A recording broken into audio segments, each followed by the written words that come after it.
Ayun na yung alon, no? Oh. Nandun na ilog sa kadagat.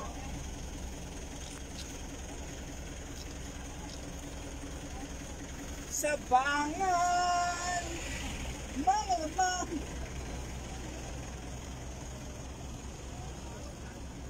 This is the Cagayan River that caused the flooding to most of the areas in the Cagayan Valley.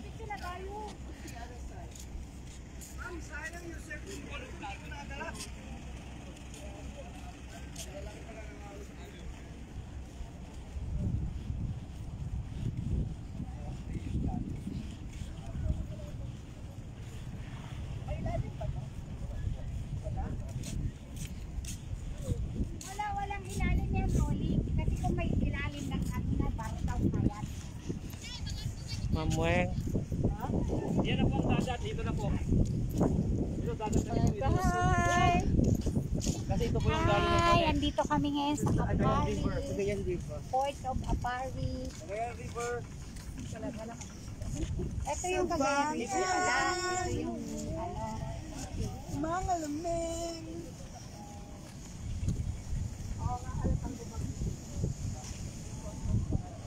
They're now recovering from the wrath of typhoon. We still have 2 municipalities to deliver 100 cabans of rice each. Look.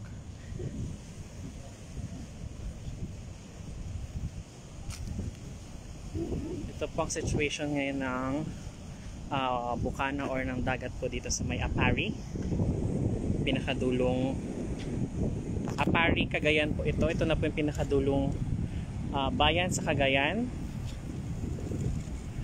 Yan po yung effect po ng bagyo sa kanila. Ma? Oh. Ayan, live. Ayan, nandito tayo sa may dulo ng Apari. Tapos ito yung fort going to Batanes. Pero yung epekto ng bagyo dito, kitang-kita talagang malaki yung mga naanod ng mga kahoy. Ayan. Tapos yung business nila dito, alam mo, marami sa atin yan. Ganon. Ayan. So, eto naman yung kalakihan ng Apari Cagayan River. Cagayan River. Ito yung Cagayan River, nagsasalubong yung tubig alat, no? Saka yung ano. So, medyo scary kasi malaki. Pero, ayun, umabot tayo sa dulo ng Pilipinas. May 2 bayan pa tayo na bibigyan ng 100 kaban galing kay Nanay Bing sa Diwa Party List. Maraming salamat sa lahat ng mga sumasalubong sa amin dito. Ayan yung full group. Say hi!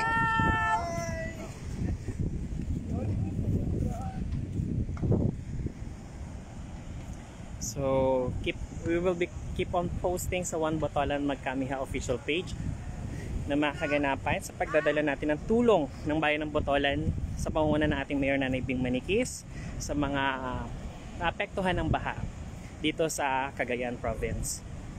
So, yan. Maraming salamat po sa lahat ng tulong, sa lahat ng dasal. At kami po ay safe po na nakarating dito sa Cagayan at dito sa Apari. Later po, pupunta naman po kami sa Bugay tsaka sa Santa Teresita para po dalhin yung mga kabang bigas na handog ng ating butihing Nanay Bing Maniquis. So ito po ang sitwasyon ng kanilang karagatan ngayon dito tsaka sa Bukana. On recovery na po lahat halos ng mga Cagayanons. Sa tulong, by the way, sa tulong po ng kanilang mga local government officials, talagang nagtutulungan po din ang mga Cagayanons at we are so blessed dahil naranasan din natin yung dilubyo, dulot ng bagyo, at pagbaha. So we're so blessed to share them what we have in the municipality of Botolan through our Nanay Bing Maniquis, Vice Mayor Daira, and the Sangguniang Bayan, and of course with our Governor Hermogenes Sebdani, and of course the help of Diwa Party List na talaga namang tumulong sa LGU Botolan para maiparating natin yung tulong para sa mga Cagayanon. Ayan. So later po, dumaan lang po kami sa port to see the situation, kung ano po talaga yung kaganapan dito sa kanilang port o dito sa may pier nila. And then later, sa dalawang bayan pa po ng Cagayan, maghahatid po tayo ng tigi 100 kabang bigas. Tara na! So, ayan po, paalis na po kami dito sa Apari at lilipat na po kami ng 2 pang bayan. Maraming salamat po, Bayan ng Botola, Lalawigan ng Zambales, sa inyong dasal at may naipatid natin ang tulong sa bawat bayan dito po sa lalawigan ng Cagayan. Maraming salamat po. See you later po.